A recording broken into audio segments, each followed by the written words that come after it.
예, 잠깐만요. 정 대표님, 잠깐만요. 제가 좀 먼저 좀 소개시켜드리고, 예, 오늘 제 14차 저희 포럼 세미나를 시작하겠습니다.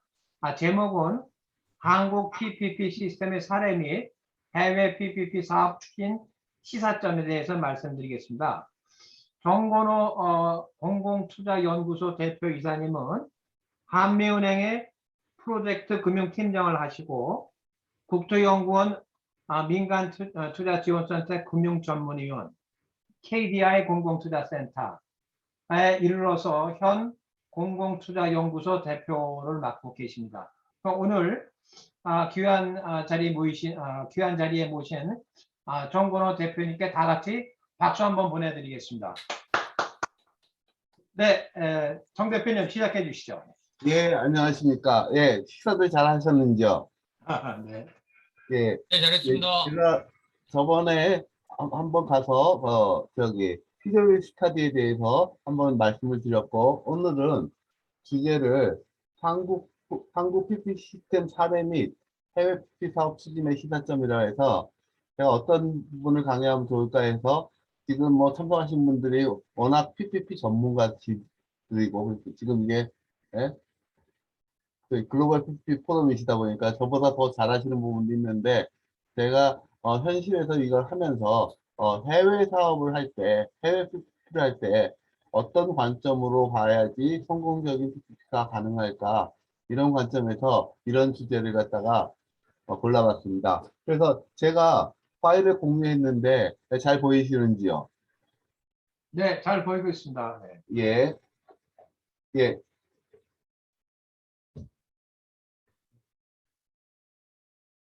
예. 제가 말씀드릴 주제는 이렇게 둘, 넷, 여덟 가지 소제목을 가지고 말씀을 드리겠습니다. 예. PPP 프레임에서 한국에서 PPP는 어떤 식으로 발전을 해왔느냐를 갖다 한번 보겠습니다. 한국에는 지금 PPP법이 1994년 9월에 제정이 됐는데 그 이전에도 사실 PPP라는 것이 진행이 됐습니다. 그래서 잘 생각할 수 있는 건 그럼 어떻게 했느냐? 개별법에 의했다는 거죠. 그러니까 도로법을 가지고 유료도로법이라는 게 있어가지고 그 도로법에 의해서 사업을 하면서 그걸 갖다가 PPP라고 할 수 있는 게 잘 아시겠지만 월드뱅크에서 각 나라별로 PPP에 대해서 알아보다 보면 그 나라의 PPP 실적이라는 게 나오는데 그 부분의 대부분이 저희가 지금 얘기하는 PPP보다는 우리나라에서 개별법에서 얘기한 어떻게 보면 좀 단순화된 PPP? 예를 들면 우리나라에서 했던 PPP가 크게 나누면 도로법에 의해서 했던 게 있고 항만법에 의해서 비관리청 사업이라는 부분을 했던 걸 갖다 PPP로 보기도 하고요. 최근에 더 올라간다 그러면 공유재산법에 의해서 하는 PPP가 있어요. 그래서 최근에 뭐 서울연구원 이런 연구소는 뭐냐면 PPP는 두 가지가 있는데 PPP법, 우리나라 민간투자법에서 하는 PPP가 있고 공유재산법을 갖다 근거로 하는 PPP가 있다. 그런 식으로 분류를 하기도 합니다. 그런데 이런 부분을 보면 이제 해외에서의 이 PPP를 보면 그 부분은 대부분 리해빌레이트 오퍼레이션 앤 매니지먼트 이런 개념으로 나옵니다.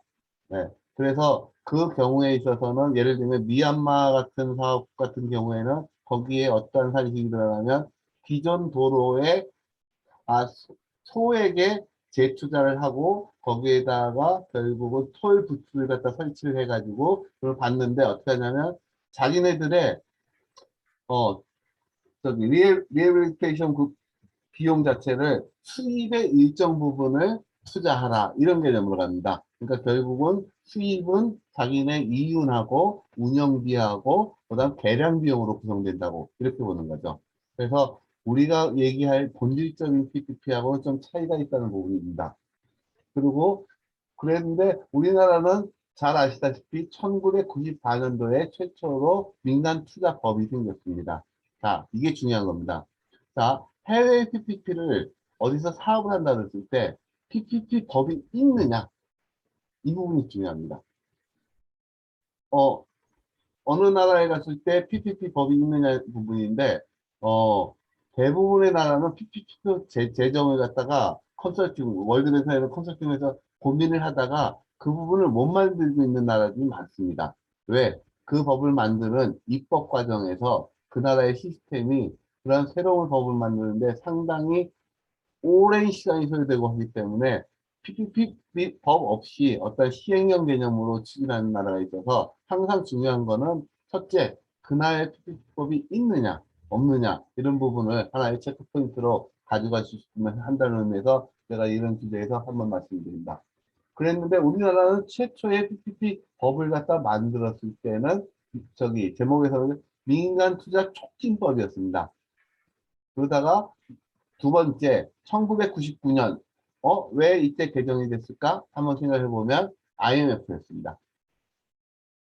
그러니까 94년도 해가지고 민간 투자를 활성화하려고 했는데 그만한 성과가 안 나온 거죠.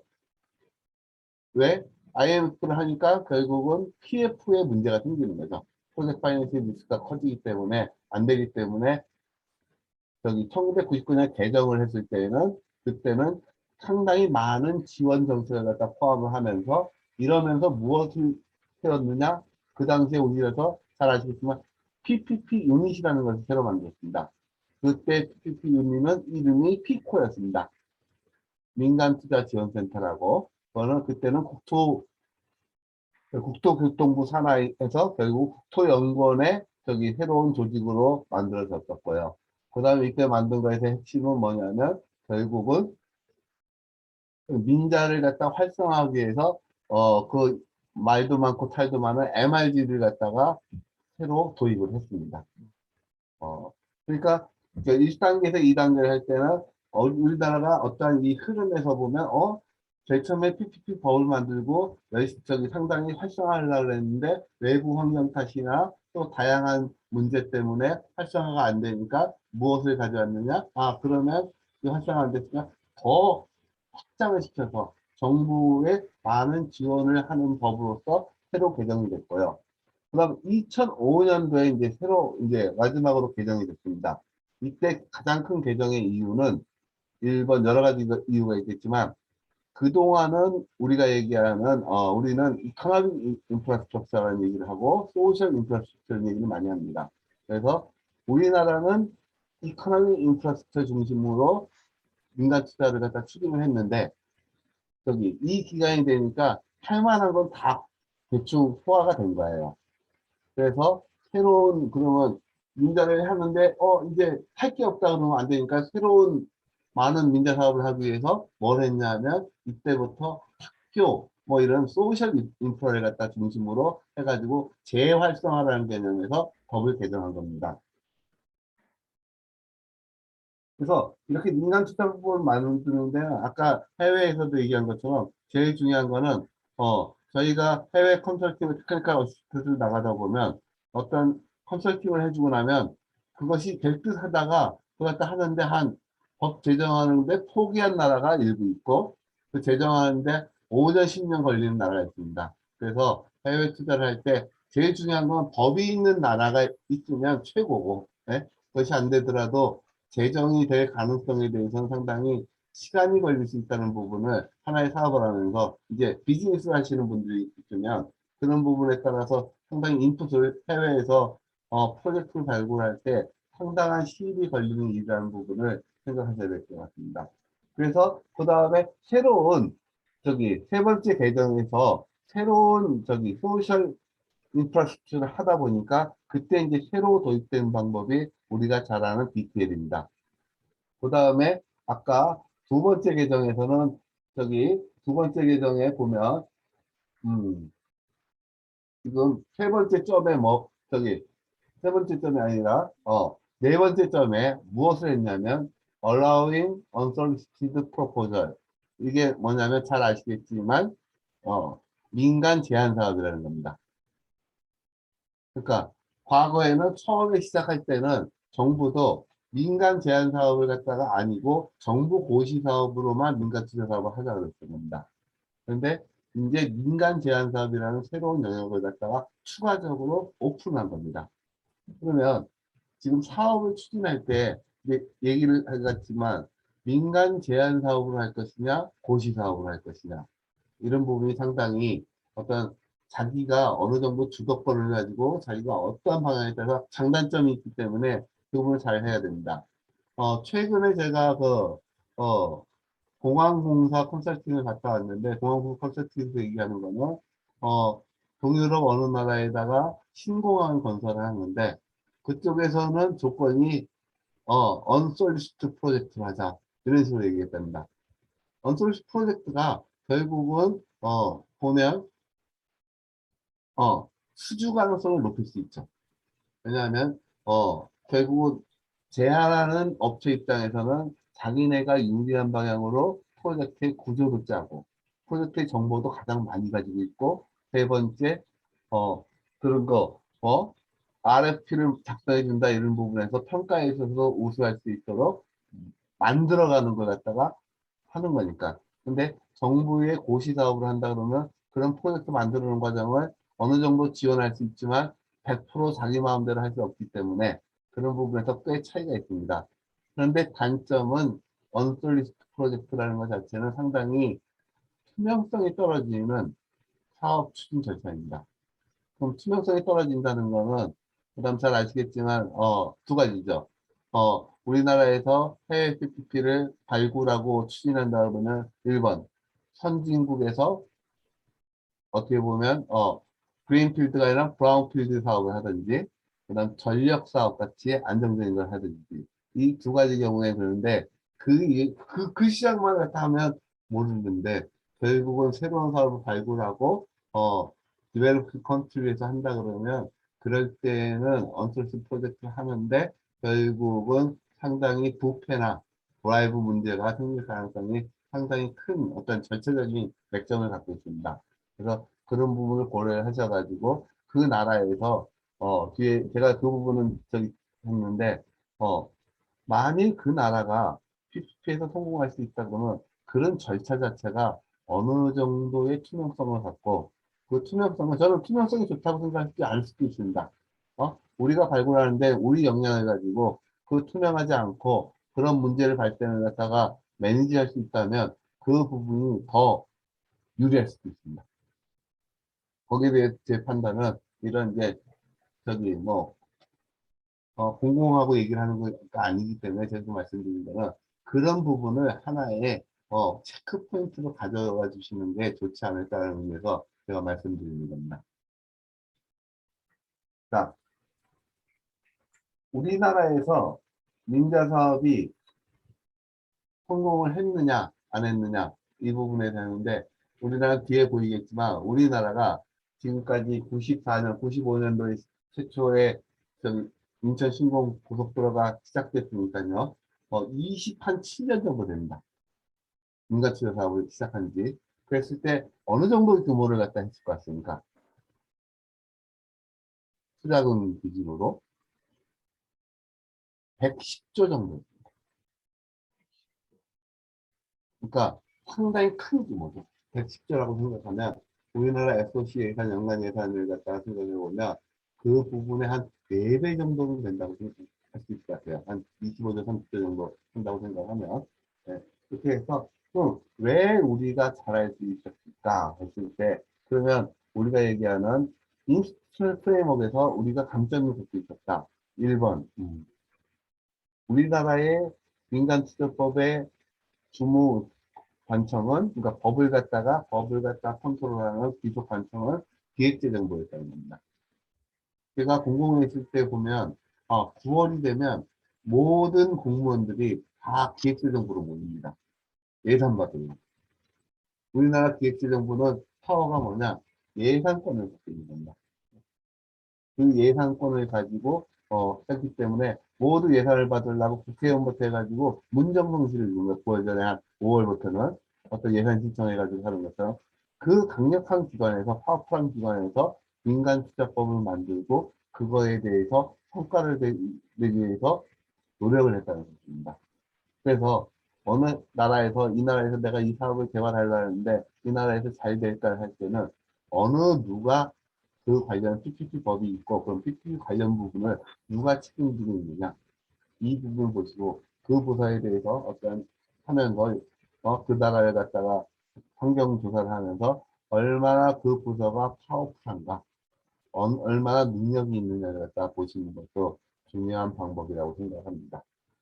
그 다음에 뭐, 일반적인 뭐 국토부나 이런 저기 주무관청들은 결국은 각각의 사업을 하는데 그 부분을 주무관청하고 협의를 하게 돼 있을 겁니다. 그런 구조로 돼가지고 그래서 PPP 리뷰 커미티라는 건 뭐 민간 투자 심의위원회인데 어떤 구조이나 어느 나라든지 PPP를 갖다 설립해 있으면 심의위원회가 구성이 돼 있을 겁니다. 그럼 심의위원회 구성을 보시면서 우리나라 비교해서 그 구성 자체에서 누가 주도하는지를 보시면 됩니다.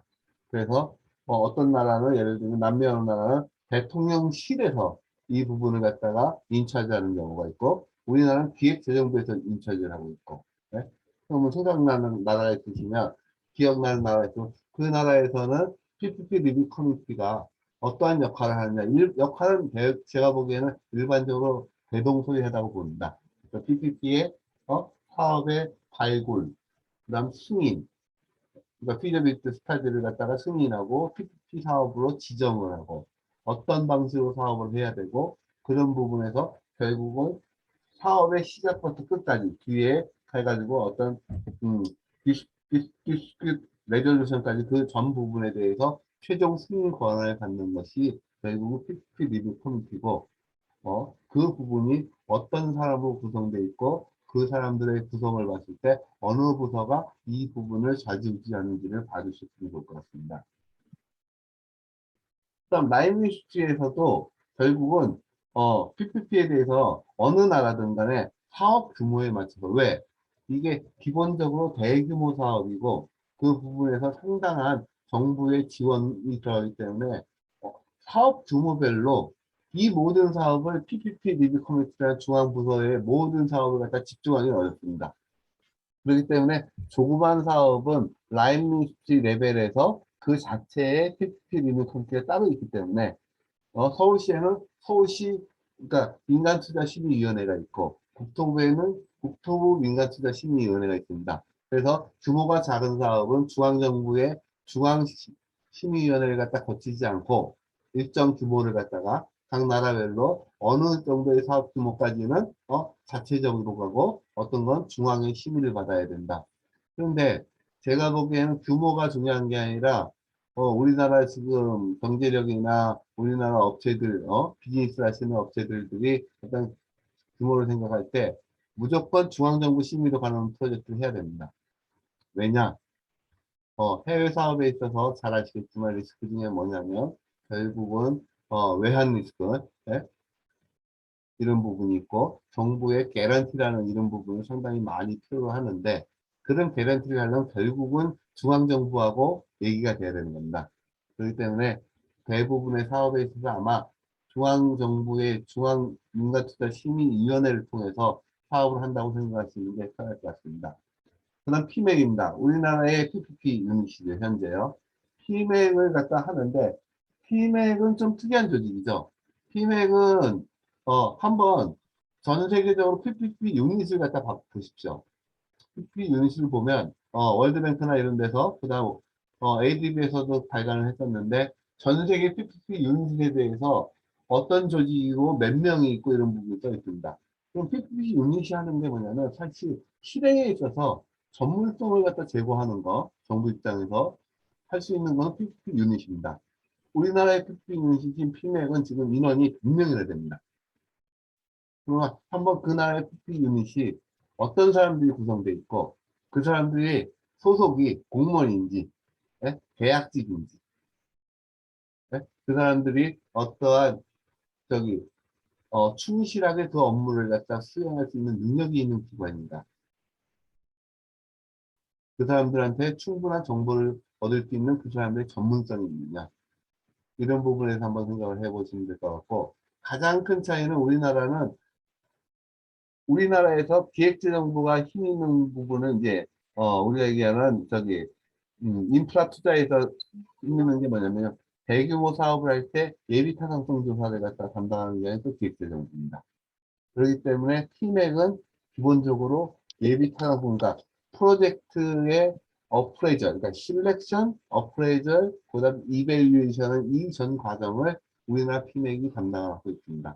그러면 저기 해외 사업을 할 때, 새로운 사업을 갖다 프로포즈를 하시고 할 때, 그러면 이러한 프로젝트의 실렉션 과정, 아까 얘기한 대로 어떤 사업이 일단은 이름이, 이름을 갖다가 하나를 발굴을, 저기 장기적인, 보통 뭐 중장기 개발 계획, 그쵸? 전화의 국가 개발 계획에 따라서 어떤 프로젝트를 해야 된다. 예? 이런 계획이 있으면, 우리나라도 뭐 도로, 뭐 중장기에서 20년짜리 계획, 15년, 20년짜리 계획이 있고, 거기에서 어떤 사업을 할 게 발굴이 돼가지고 했다 그러면 그 부분을 이 부분에 대해서 BC 분석이나 이런 걸 통해서 이 사업을 할 것이냐를 갖다 하는 게 이제 어프레이저이라는 거예요.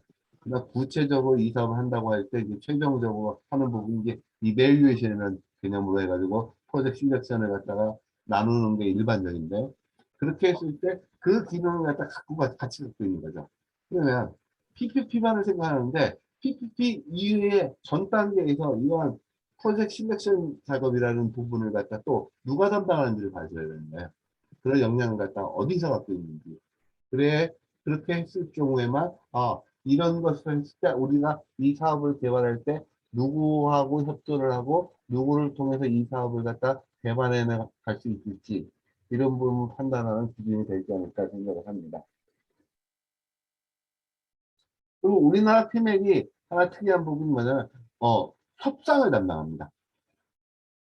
그러니까 프로젝트를 갖다 이제 비딩 과정에서 협상을 담당하는데 우리나라는 협상이 상당히 특이한 게 협상 기간이 한 2년에서 한 3년이 걸립니다.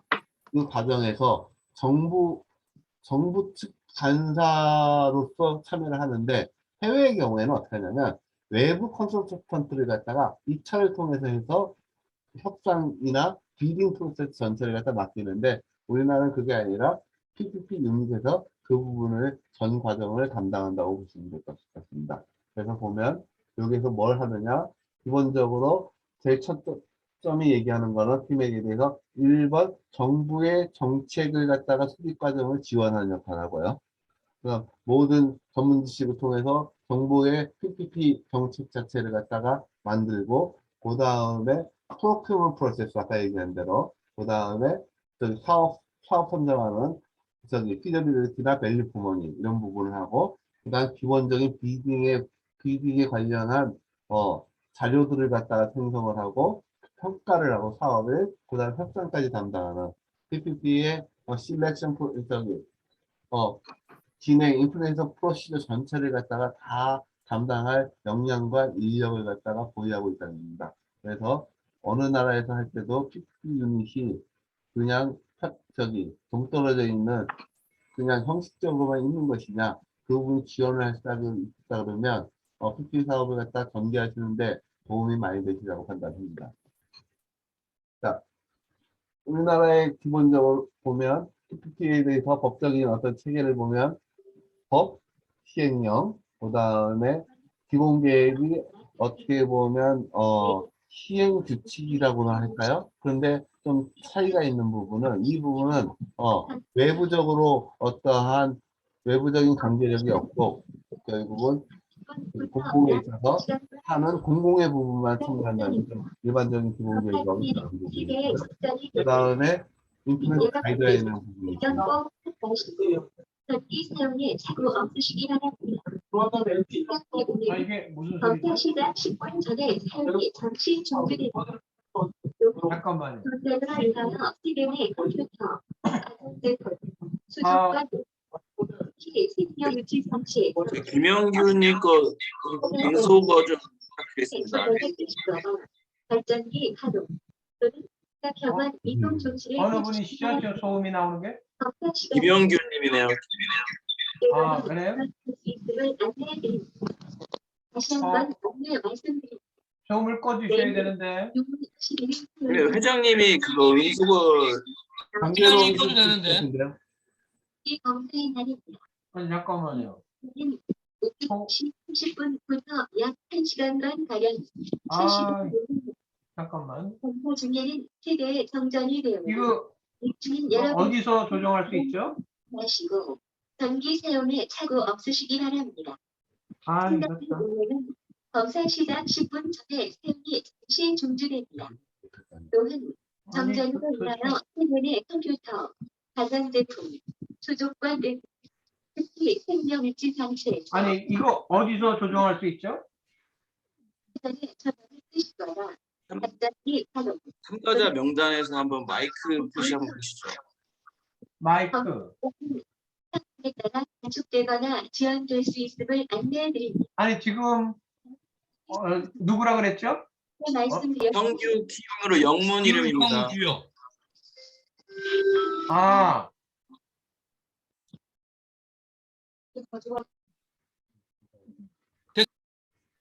됐나요? 예, 예. 예, 아이고 지금 죄송합니다. 네네. 예.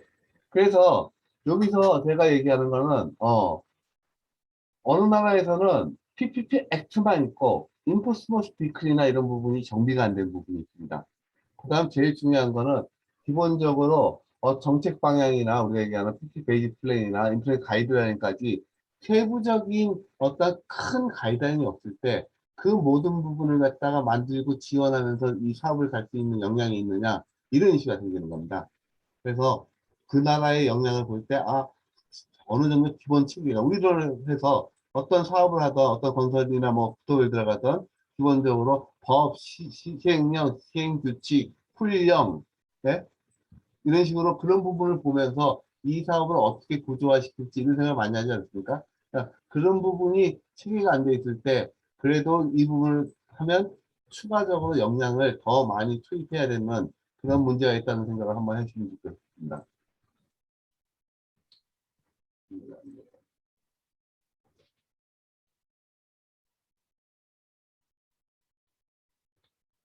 예.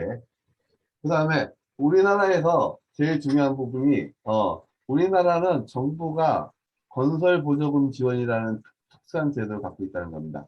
건설보조금 지원이라는 게 우리가 얘기하는 교통 인프라에서는 가장 필수적입니다. 왜? 기본적으로, 우리가 할 때 선진국이 아닌 기본의 디벨롭먼트 컨트리나 한국도 그런데 기본적으로 대중교통 요금이 쌉니다.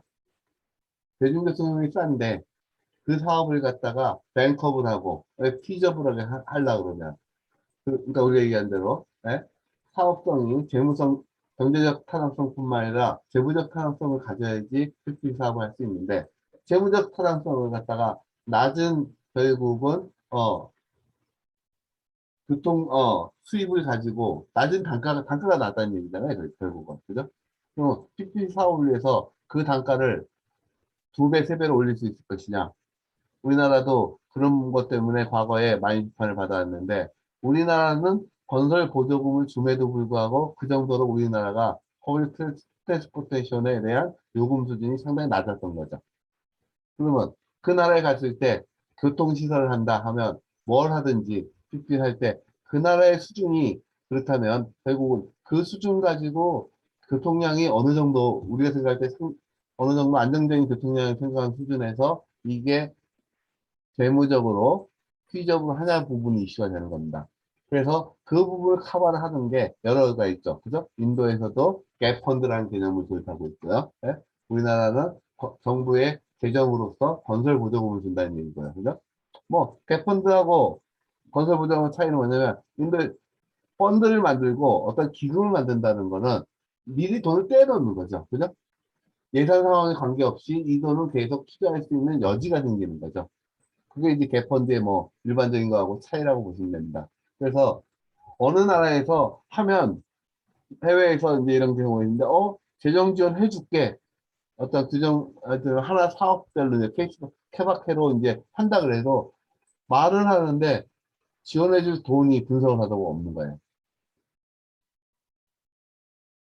이런 부분은 특히 그래서 정부의 재정 지원이라는 게 명쾌히 법에 있느냐 지원을 할 수 있다. 그러면 시행령에서 어떠한 사업에 대해서 할 수 있다. 그게 좀 명쾌해야 되죠. 그죠? 할 수 있다고만 하면 할 수는 있는데 해줄 가능성은 상당히 적은 거고 구체적으로 시행령, 시행규칙에서 어떤 사업에 대해서 얼만큼 어떻게 해주겠다가 있느냐가 중요하다는 생각을 합니다. 그래서 그런 부분을 보시면서 사업을 갖다 발굴하시면 좋을 것 같고, 우리나라의 경우에는 워낙 뭐 재정 지원을 하고 신뢰할 수 있었기 때문에 이걸 갖다가 어떤 시행령이나 시행규칙에는 없지만 도로 사업에 대해서는 일반적으로 한 30% 정도 총사업비를 갖다 지원을 하고 있고, 제가 이번에는 철도라는 섹터를 중심으로 좀 작성을 하다 보니까 하면 우리나라에서 기본적으로 일반적인 철도에 대해서 재정사업과 민자사업에서 지원 비율이 결국 법과 시행령하고 그쪽의 운영 규칙에서 이렇게 나와 있습니다.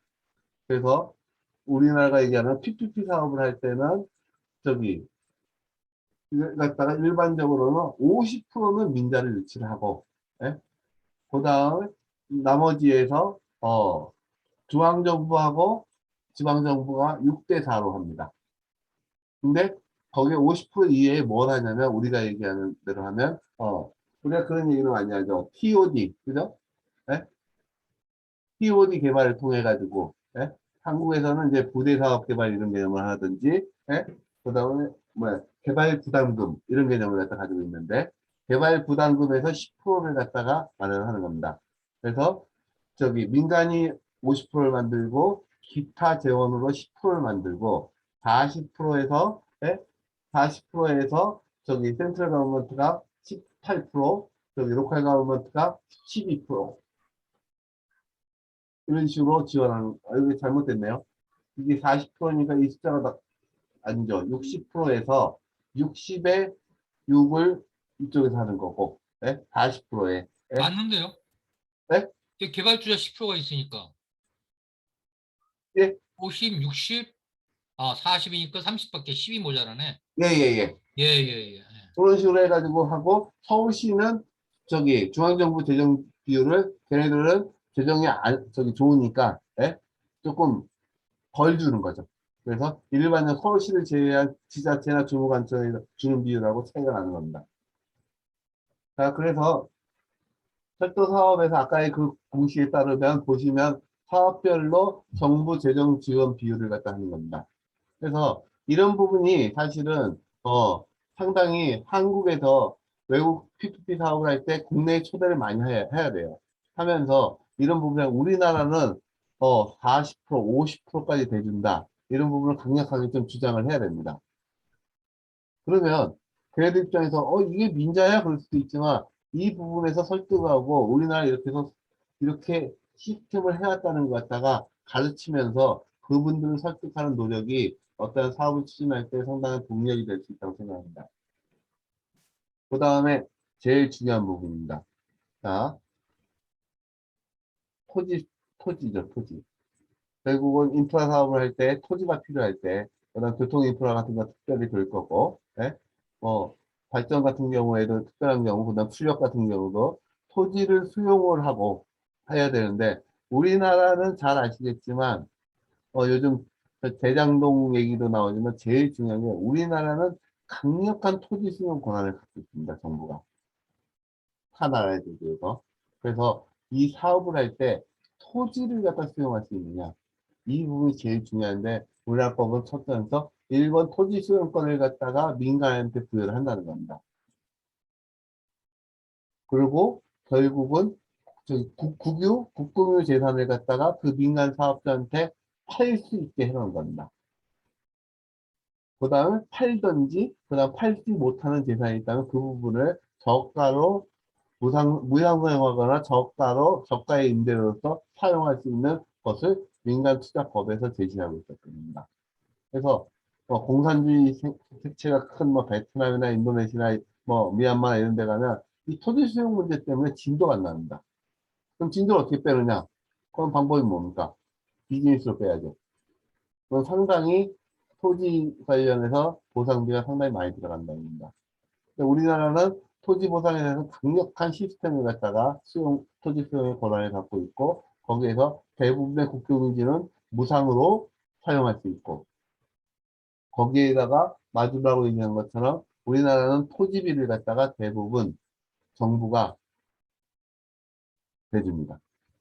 아까 얘기한 대로 하면, 자, 기본적으로 총 사업비가 있으면 거기에서 기본적으로 토지비는 무조건 정부가 된다고 생각하시고, 그 다음에 토지비를 뺀 총 사업비에서 50%를 정부가 된다. 이런 구조입니다. 왜? 그렇지 않으면 파이낸셜리 피저블하지 않으니까. 그러면 해외 사업을 하면서 그 나라하고 했을 때 이게 현재의 요금, 페어 수준에서 피저블 하려면 우리나라는 이렇게까지 해주는데 어디까지 해주면 기본적으로 가장 단순 모델에서 피저블 할 수 있는 근거가 될 것이냐.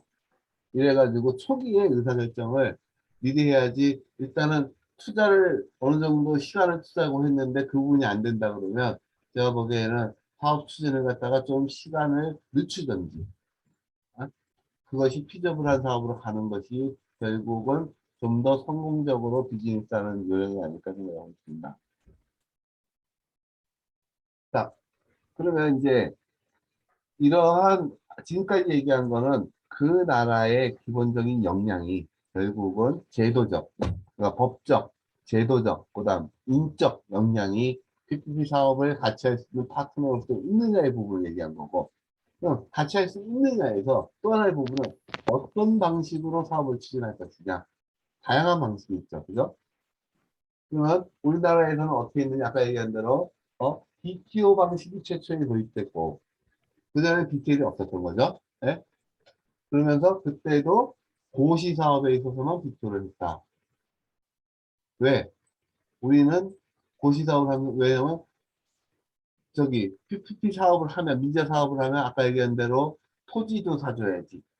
건설 보조금도 줘야 되는데, 기본적으로 고시 사업이라는 건 정부가 계획을 세워가지고 그 사람이 프로젝트를 플래닝을 해가지고 그 플래닝을 하면서 제일 중요한 건 뭡니까? 어떠한 사업을 국회의원 선거나 뭐 할 때 얘기하는 게 뭐 공약을 하는데 공약에 대해서 재원들과 대책이 있느냐 이런 식으로 물어보는 게 똑같은 거 아닙니까? 네? 근데 지금 민간 제한 사업을 하신다는 때 그러면 그 돈은 어디서 나오라는 부분이 사실 없는 거죠. 예산 측면에서. 끌어 써야 되니까. 그렇기 때문에 솔리시트 프로젝트를 먼저 하고 뒤에 언솔리시트, 그렇죠? 이번 재개정을 할 때 B2에서 언솔리시트 프로젝트를 열어놨고, 그 다음 3단계에서 디테일을 갖다 했을 때도 제일 처음에는 고시사업 솔리시트 프로젝트만 했고, 그것이 언솔리시트 프로젝트를 갖다 허용한 거는 2005년도에 디테일이 도입됐는데 10년 이상 지났을 때 언솔리시트 프로젝트를 갖다가 허용한 거죠.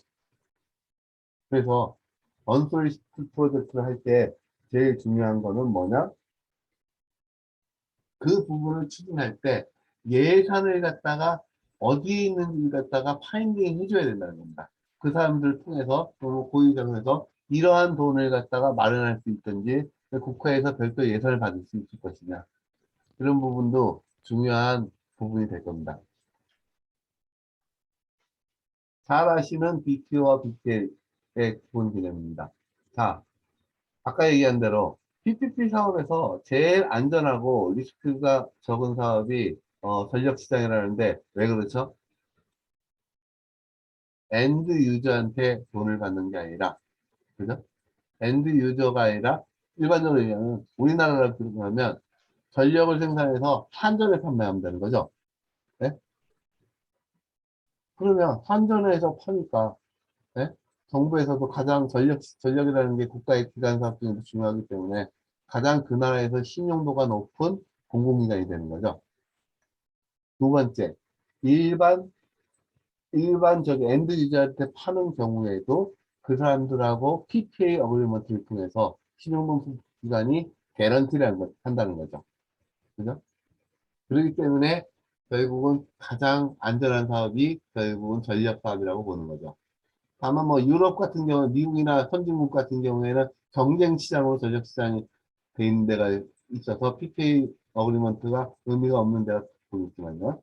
그래서 그게 이제 가장 큰 차이고 엔드 유저라는 부분에서 BT와 BTL은 동일합니다. 그런데 결국은 엔드 유저가 있는데 엔드 유저가 돈을 못 내는 데도 있어요. 학교에는 의무 교육이면 엔드 유저가 수업료를 안 내요. 그다음 복지시설이 있고 군시설이 있으면 그 부분은 뭐 장병들한테 받을 것도 아니고 복지시설에 예? 돈 없는 사람한테 받을 게 안 되니까 결국은 돈을 갖다 그 사람이 낸다 그래도 진짜 이 투자비를 해서기에는 너무 낮은 수준이기 때문에 의미가 없기 때문에 그래서 결국은 정부가 대신 정부가 거기에 대해서 페이먼트 한다는 거죠. 페이먼트 스타일은 뭐예요? 어베일먼트 페이먼트. 그죠? 잘 아시겠죠? 어베일먼트 페이먼트 스타일로 준다는 개념입니다. 그렇기 때문에 결국은 BTO는 하이 수요량이 높고 여기는 수요량의 일부만을 가지고 있다. 일부만 가지고 있다는 건 뭐죠? AP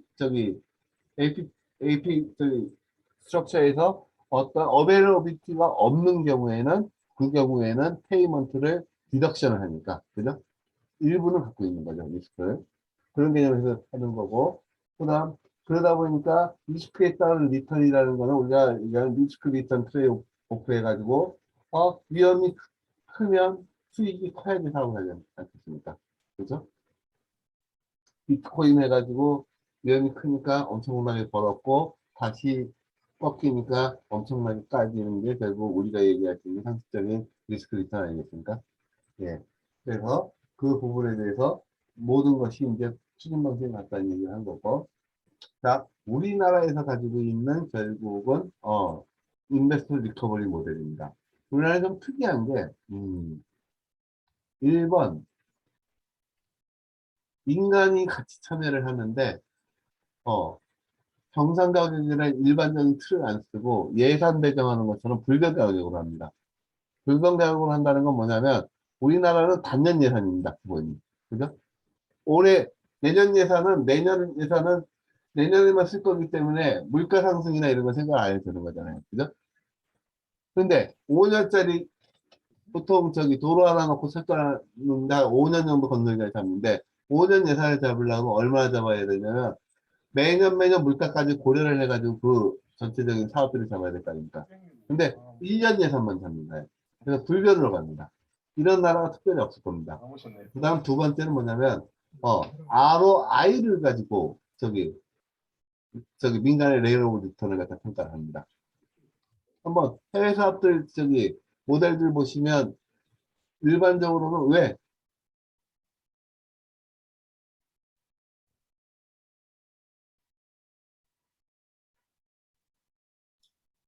안 들립니다.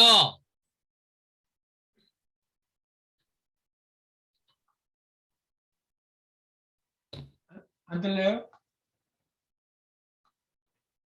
저번에 떴나 음소거 본데요? 됐는데요? 음소거 됐는데요?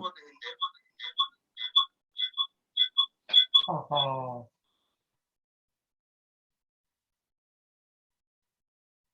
네, 됐습니다. 네, 됐습니다. 네, 제게 호스트가 음소거가 된 걸로 지금 갑자기 화면에 떠가지고, 그런 특성이 가지고 있고, 이 모델을 보시면 좌측에 있는 건 뭐냐면 CCI라는 거는, 그러니까 우리가 5년 동안 건설기가 있다 5년 동안 투자비를 얘기하는 겁니다. 그래서 이게 결국은 포메이션으로 나온 게 매년 투자비를 하겠다는 얘기고, 그걸 갖다가 밑에 할인율을 갖다 가져간 거는 현재 가치죠. 그죠? 투자비의 현재 가치를 갖다가 좌측 얘기하는 건데, CCI의 뒤에 거기 설명을 보면 가로에 excluding 돼 있는 게 뭔가 정부의 투자비는 제외하고 민간 투자비를 기준으로 평가를 한다는 겁니다. 그죠? 순수 민간의 투자비가 좌측에 돼 있고 현재 가치를 우측에는 그러면 수입인데 ORI가 결국 뭐냐면 계속 걔네들이 운영을 통해서 얻을 수 있는 수입이고 OCI는 거기에 따른 운영비일 겁니다. 그래서 운영 순이익이죠. 그죠? 운영 순이익인데 이것이 정부가 건설 보조금을 주고 땅을 사줘도 결국은 사업성을 못 맞추는 걸 할 경우에 뭐가 가능하냐? 결국은 부대 사업이 가능하다는 겁니다. 그래서 AMR이라는 게 부대 사업입니다. 그래서 부대 사업을 통해서 할 수 있는 거고 이게 거꾸로 얘기하면 정확히 얘기하는 TOD라는 개념하고 유사하게 해가지고 기본적으로 그렇죠. 역세권 개발, 그죠? 그러니까 철도 사업을 한다면 철도를 갖다 많이 짓을 때 그쪽에, 그 지역에 어떤 부동산 가격의, 증감을 갖다가 그 프로젝트에 투입하는 그런 개념이 되겠죠. 개발 부담금 형식이 되던 그 사업을 갖다가 그 사업자한테 사업권을 주는 개념이거든요. 그러면 역사 같은 데다가 뭐 백화점을 한다든가 그런 것들도 이 부대 사업에 들어갑니까? 그거는 좀 작은 개념이죠. 예? 역사에 뭐 백화점 정도 해가지고 되겠습니까? 그럼 철도 주변에다가, 예? 결국 그 철도 가는 땅 주변을 갖다가 완전히 대규모 택지 개발을 한다든지, 저희가 생각하는 거는 그런 개념입니다. 그래서 얘기한 대로 이런 개념은 이제 BT라는 방식을 갖다 많이 들어보셨을 것 같습니다. BT라고 들어보셨습니까? 빌드 트랜스퍼? 빌드 트랜스퍼. 예. 예. 그 빌드하고 트랜스퍼 하면 민간은 투자비를 어디서 해서죠? 운영을 해야 되겠죠. 운영이 없잖아요. 빌드 앤 트랜스퍼면. 그러니까 트랜스퍼 하면은 정부로부터 돈을 받겠죠. 그러면 그냥 외상공사네요. 그러게요. 그거를 하는 게 우리나라 부대사업하고 동일한 개념입니다. 결국은 지금 뭐 베트남에서 우리나라 지금 요즘 베트남 가보면 그런 거 많이 있지 않습니까? 어떤 택지 개발지구 이런 걸 갖다 크게 해가지고 GS가 돈을 벌었다든지 대우건설이 저기 하노이에 벌었다든지, 예? 그다음 포스코가 그런 개발 사업을 한 건 뭐냐면 예를 들면 GS가 한 거는 공항가는 우리나라는 신공항 고속도로를 갖다 지어주고 그거의 대가로 택지를 받은 겁니다. 개발권은. 근데 우리나라 부대 사업은 다릅니다. 우리나라 부대 사업은 1번 제약 요건을 몇 개 있어요. 새로운 택지 개발 사업의 총사업비 규모가 본 사업의 총사업비보다 크면 안 된다. 배보다 배꼽이 크면 안 된다. 이런 조항이 있고. 두 번째는 뭐냐면 이게 부대 사업이니까 그 사업지의 주변 지역이어야 된다. 이런 개념이 있습니다. 근데 BT 방식은 그게 없어요. 공항은 여기다 개발해주고 공항도로는, 예? 땅은 자기가 원하는 거 다른 걸 받는 거예요. 그러니까 두 개의 사업이 별도로 존재하는데 이거에 대한 개발해주는 대가로 무엇인가 대가를 얻는 게 이제 BT 방식이라고 보시면 됩니다. 그래서 포스코가 제일 처음에 그쪽에서 사업을 할 때, PPP를 할 때 BT 방식일 때 얘기를 했던 게 포스코가 일단은 뭐 철강도 있고 그러다 보니까 뭘 얘기했냐면 해안 광구권을 갖다가 저쪽에 오퍼를 했었어요. 예? 광구 개발권을. 그런 개념이 되버리는 거죠. 그러니까 그거는 어떻게 보면 자기네들 줄 돈이 없으니까 아까 얘기한 대로 트랜스파이어에 그 대신 너의 도움이 되는 것 갖다 가져오면 그걸 갖다가 대가로 주겠다 이런 개념을 하는 겁니다. 근데 그걸 갖다가 우리가 실무적으로 얘기하면 TOD하고 뭐 다를 게 없어요 사실은. 그죠? 네? 돈을 받는 데에서 이 사업이 아니라 타 사업에서 받는 거죠. 근데 우리나라가 이런 공식을 쓰는데 제일 큰 이슈는 뭐냐면 우리나라 부대 사업이 활성화가 안 되는데 이유가 뭐냐면 제일 오른쪽 칸이 뭐냐면 ANR입니다. 그죠? 이게 부대 사업 수익이라는 겁니다. 네? 애슐리 저기 레벨인데 이 부분에 아래 중심입니다. 자, 부대 사업의 리스크하고 본 사업의 리스크하고 같아야지 이런 공식이 되는 거죠, 사실. 리스크가 다른데 동일한 할인율을 적용하는 게 합리적이냐? 그렇겠죠. 그러니까 그러니까 제가 보기에는 일반 민자 사업보다 부대 사업의 리스크가 큰데 우리나라는 이런 식으로 저기 공식을 해놓으니까 부대 사업이 활성화가 안 되는 거죠. 그러면 해외 사업을 BT로 한다든지 POD가 됐을 때 어떤 식으로 이걸 갖다 구조를 갖다 봐야 되느냐. 인베스트먼트하고 리커버리 모델 자체를. 네? 그런 부분에 대해서 한번 생각할 수 있는 여지가 있을 것 같습니다.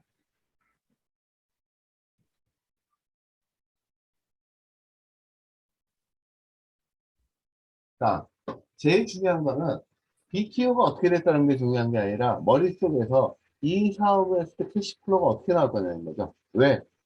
민간 참여자들은 예? 공공적인 선의를 가지고 이 사업에 참여하는 건 아니죠. 돈을 벌려고 참여하는 거죠.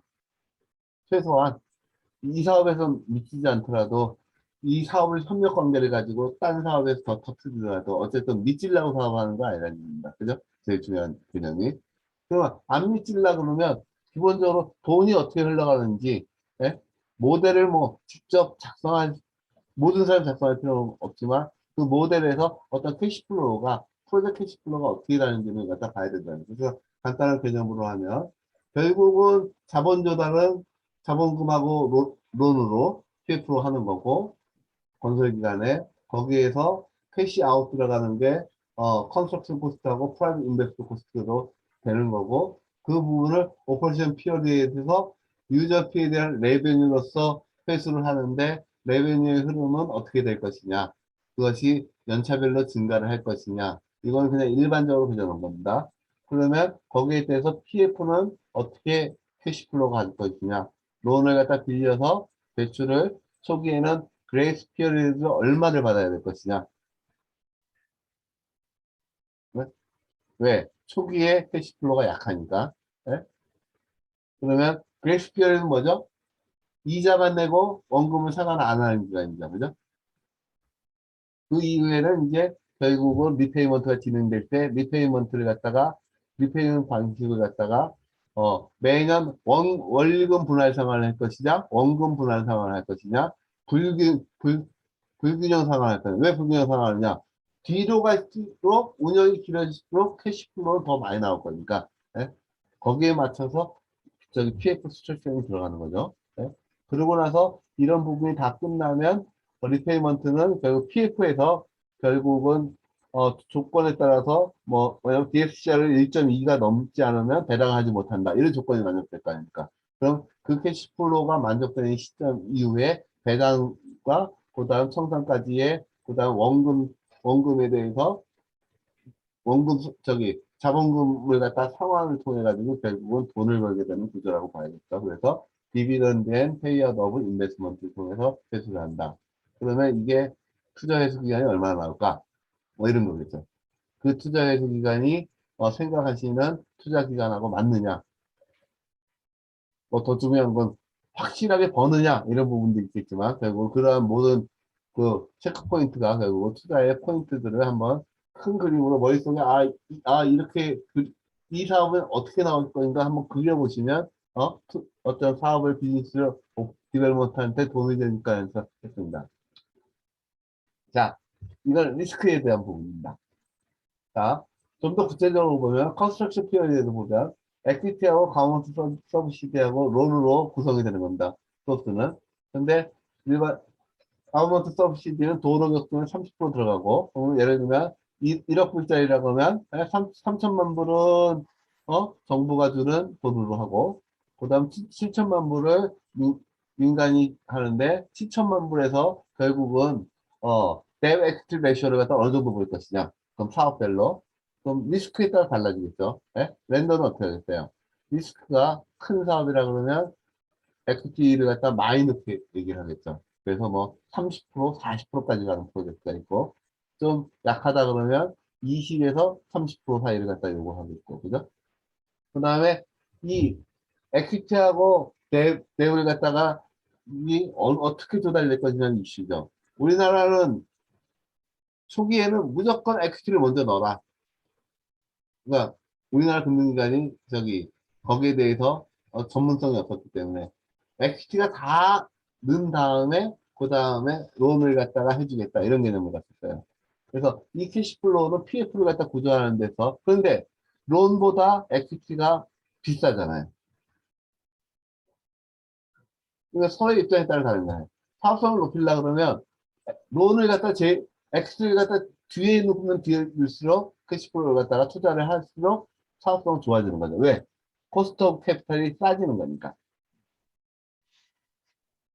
그런 개념이고 컨스트럭션하고 그다음에 이제 이 이슈가 뭐냐면 밑에 부분은 캐시 아웃플로니까 운영기간에는 뭐가 나가냐면 오퍼레이팅 코스트가 일정하게 나간다는 단순하게 가정하는 건데 사실 오퍼레이팅 코스트는 이렇지는 않겠죠. 왜? 오퍼레이팅 코스트가 고정비하고 변동비 요소가 있다면 디맨드에 따라 달라질 수가 있으니까요. 그래서 위에 얘기한 거는 저희가 위에 파란색, 검은색, 빨간색으로 한 것 자체는 뭐냐? 수요 리스크에 따라서 오퍼레이션에서 캐시 플로우 인은 달라질 거고, 캐시 플로우 아웃은 오퍼레이션 코스트에서 변동비 정도만 차이가 날 거고, 그 다음에 원리금 상환은 수요 리스크와 관계없이 발생한다는 겁니다. 그러면 어느 시점에서 이게 우리가 뎁을 갖다가 다 갚을 수 있느냐, 못 갚느냐, 이런 문제가 생기겠죠. 그런 부분을 참 고민을 많이 해야 될 것 같아요. 캐시플로우를 갖다 분석을 할 때 어느 정도 수준에서 우리가 커버가 가능하고, 그럼 뎁 에퀴티 레이쇼를 어떻게 가져가는 게 좋고, 그래야지만 뱅크업을 할 것이냐. 네?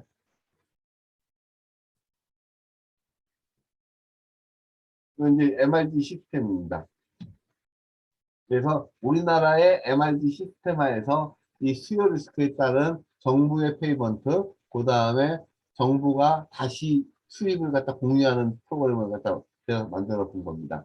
그래서 이건 뭐 지금 시간 관계상 길게 설명할 건 안 되는 것 같고, 제일 중요한 거는 어느 정도의 리스크를 갖다가 감안할 수 있을 것이냐, 수요 리스크를.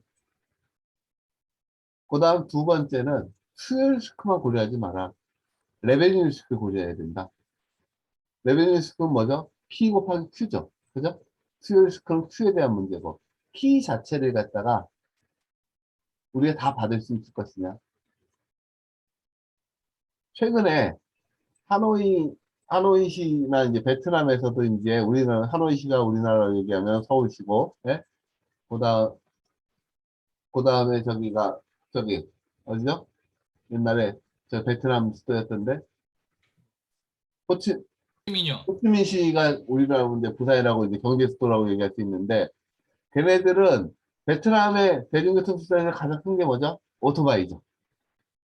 그런데 지하철을 온다 그랬을 때 오토바이가, 그러면 오토바이 타는 사람이 지하철 탈까요?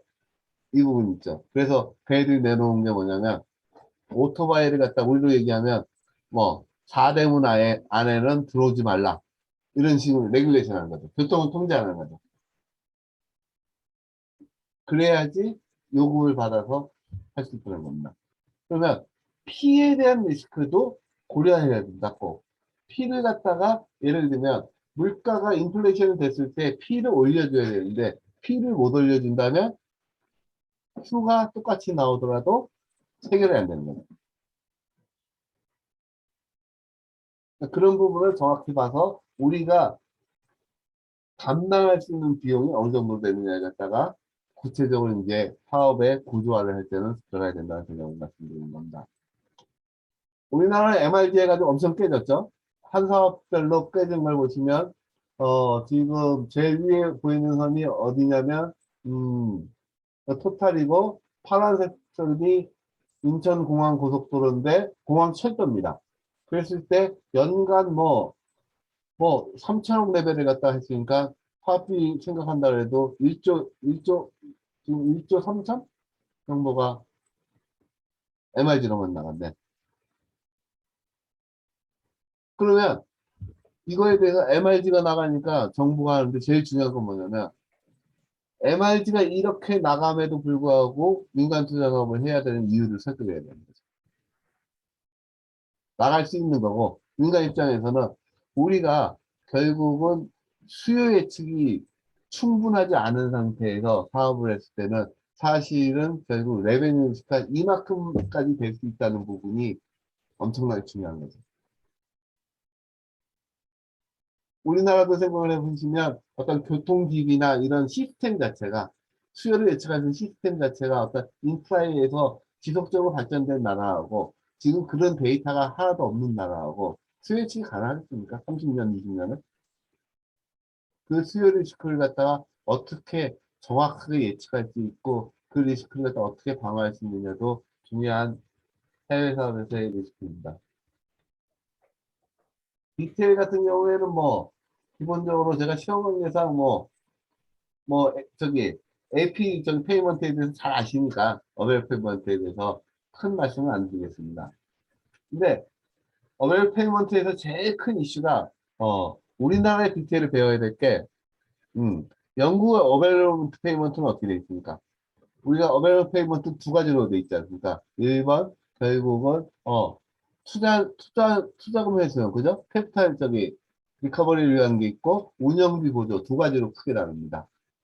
그 부분에 대해서, 퍼포먼스, 어베일러블에 대한 퍼포먼스를 갖다, 평가를 해가지고, 이벨리에이션을 통해가지고, 보통, 디덕션에 대해 나가는데, 우리나라는 민간이 적극적인 요청에 따라서 그 부분을 캐피탈 페이먼트에 대해서는 디덕션을 안 합니다. 그냥 단순히 오퍼레이션 코스트에 대한 디덕션만을 하고 있습니다. 그런 모양은 일반적으로 AP가 우리나라 BTL보다는 전 세계적으로 많이 활용하기 때문에 그런 부분에서보다 이런 부분을 세일즈를 한다면 좀 더 안정적인 BTL AP 구조로서 사업을 추진할 수 있는 가능성이 있는 것 같습니다. 요거는 BTL에 대한 캐시플로우를 보여드리는 거고요. 이 프로젝트에 대해서 제가 통계를 보여드리는 게 우리나라 얼마나 많은 사업을 했고 어떤 분야의 사업을 했고 그러면 자기가 그 나라에는 어떤 시설이 필요하다고 봤느냐 그 사업에서 우리나라는 어떻게 왔는지를 갖다가 배우고 케이스를 갖다 스타디를 하고 그걸 갖다가 우리나라보다 기본이 안 돼 있는 인프라가 필수 인프라가 없는 데서는 그 모델을 갖다가 적용하게 설득하는 비즈니스가 사업을 갖다 디벨롭한테 상당히 중요하지 않을까 해서 제가 이런 표를 보여드리는 겁니다.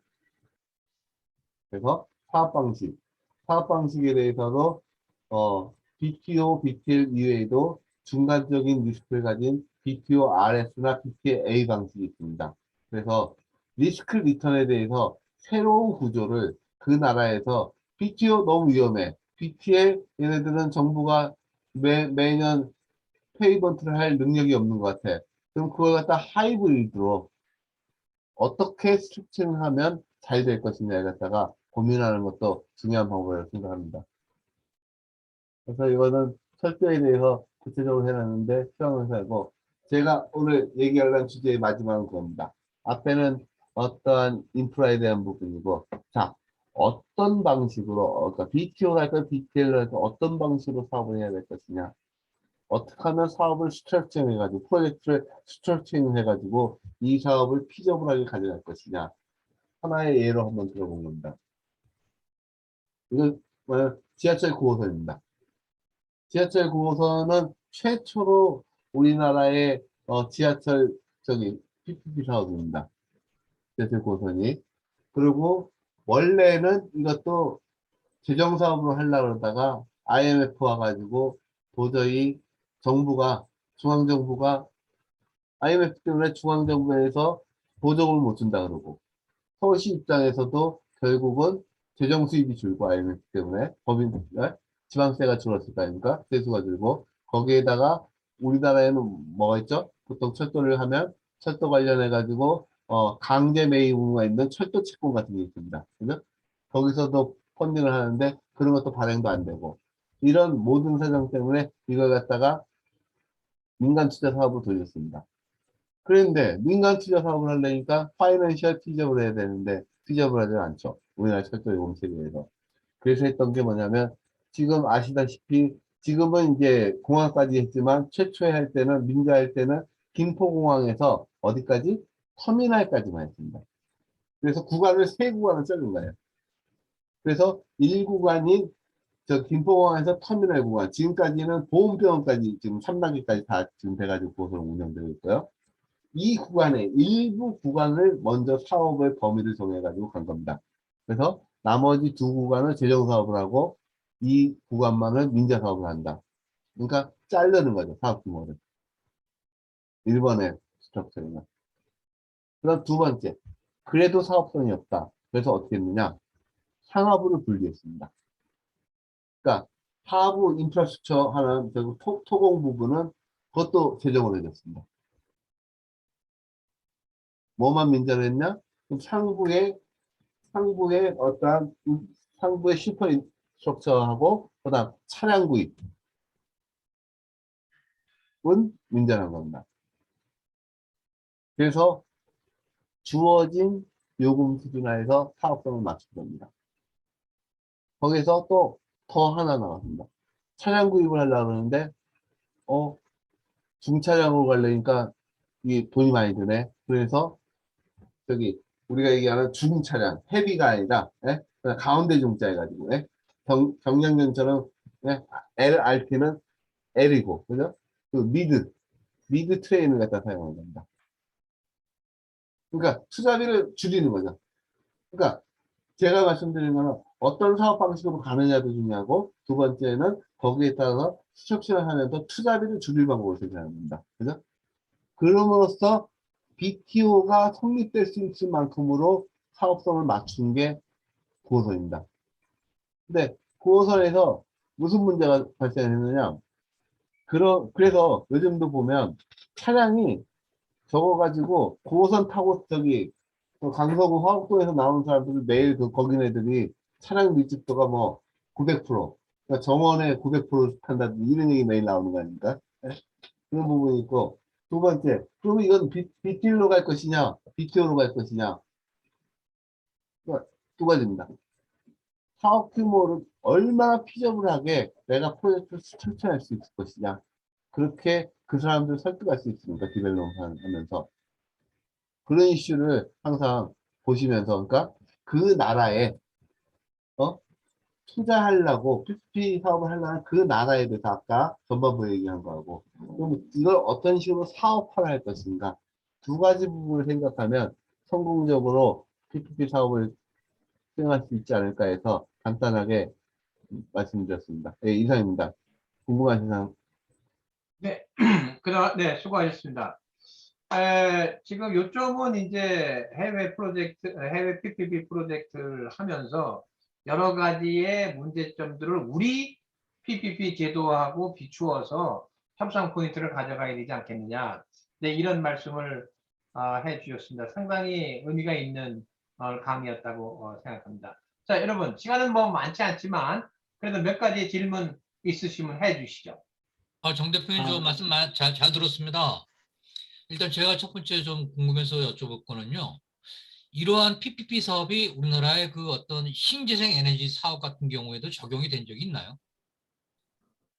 예, 그다음에 두 번째는 해외 그 신재생 사업에 있어서 요즘 그 ODA하고 우리가 민간 투자가 혼합되는 금융 쪽으로 가고 있는데 거기에서도 이런 PPP의 방법들이 적용이 가능할까요? 예, 지금 제가 그 부분을 갖다 이제 많이 다뤄보진 않았지만 요즘 나오는 부분이, 신재생 에너지는 사실은 조금 이제 규모가 작아가지고, 예?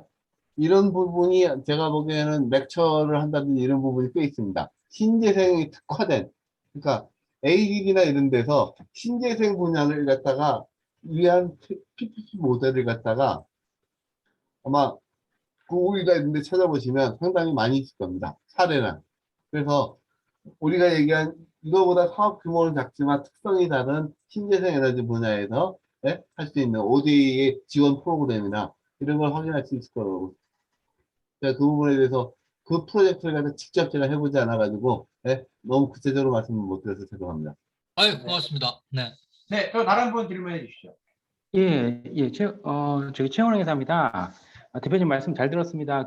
아까 말씀하셨던 것 중에서 사실 이제 국내 PPP 같은 경우는 사실 대표님 말씀하신 대로 물가 상승률을 사실 이제 불변가 기준으로 협약을 하다 보니까 사후적으로 정산을 해서 실적 물가에 따라서 이제 뭐랄까, 이제 사업 시행자가 이제 그 부분을 이제 사용에 반응하는 구조로 가고 있는데, 그러면 혹시 해외에서는 경상 기준으로 사업 승인을 확정을 하는 구조로 가는 건지, 아니면 이렇게 물가에 대한 처리를 국내하고 어떻게 다르게 하는지 이걸 조금 알 수 있을지 해서 질문 하나 드리고 싶습니다.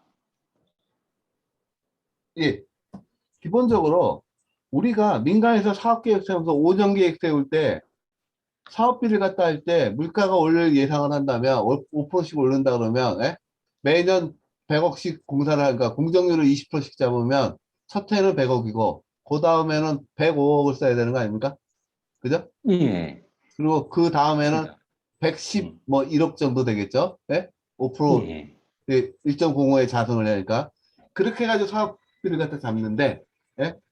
우리나라는 그냥 공식적으로 협약에 써 있는 거는 사업비를, 물가를 무시한 가격으로 협약해서 협약서를 갖다 쓴다는 개념입니다.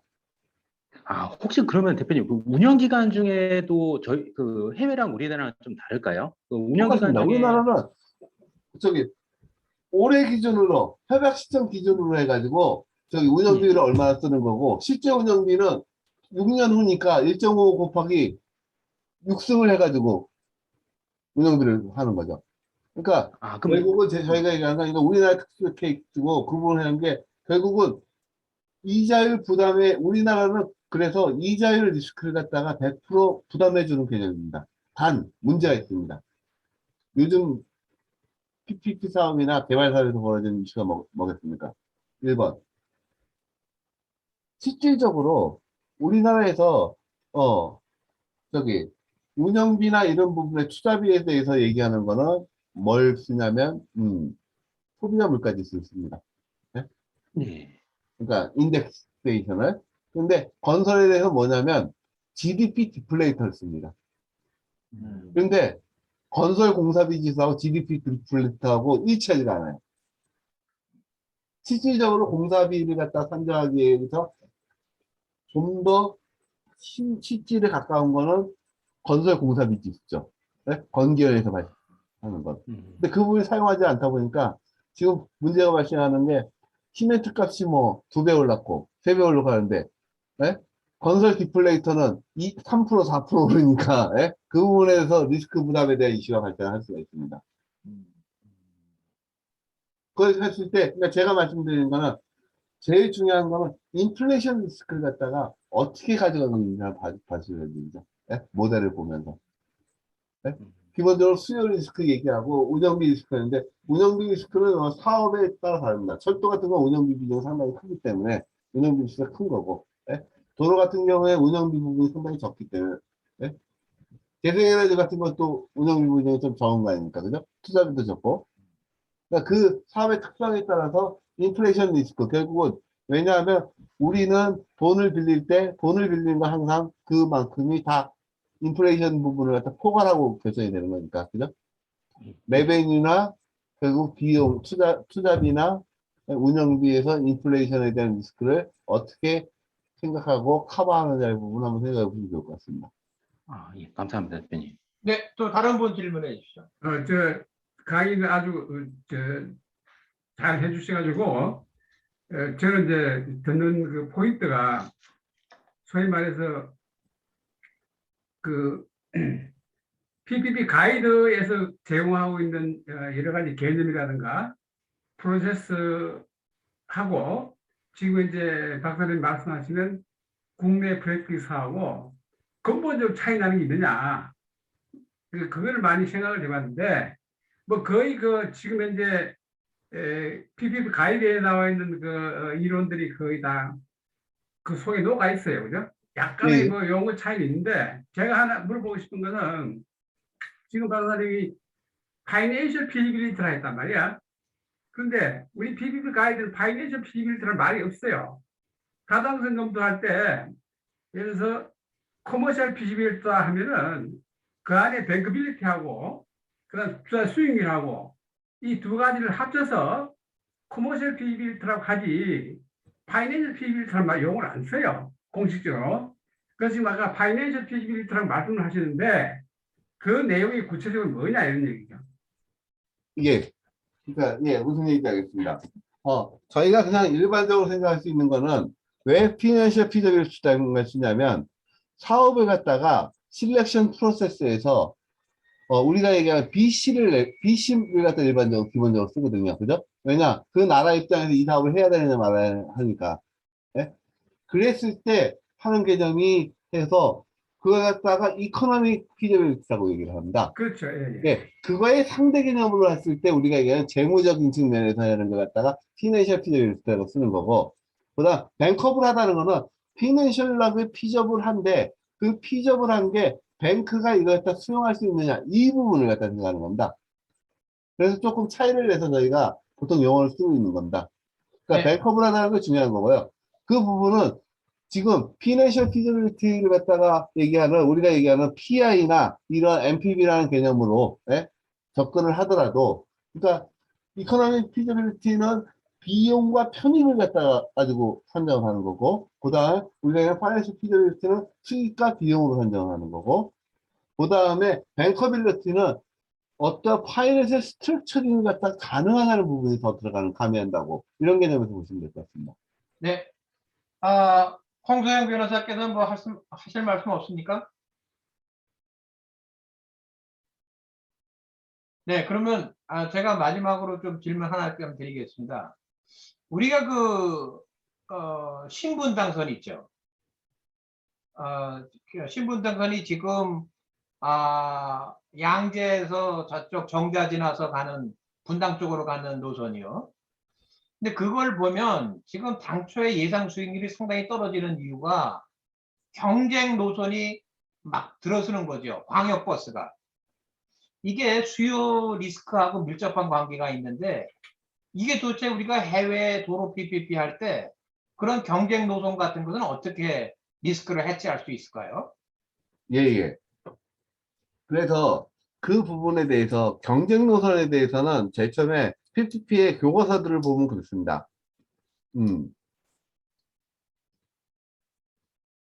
자, 도로를 갖다 놓는데 갑자기 도로 건설은 원래 정부가 재정으로 해야 된다. 왜? 안 그러면 더블 텍세이션이다. 예? 그런 개념이 이제 이론적으로 이제 나오는 거예요. 예? 네. 그런데 거꾸로 하면 거기에 대해서 결국 사용자 지불주의에 의해서 낼 수 있다. 이런 게 토론이 됐었고요.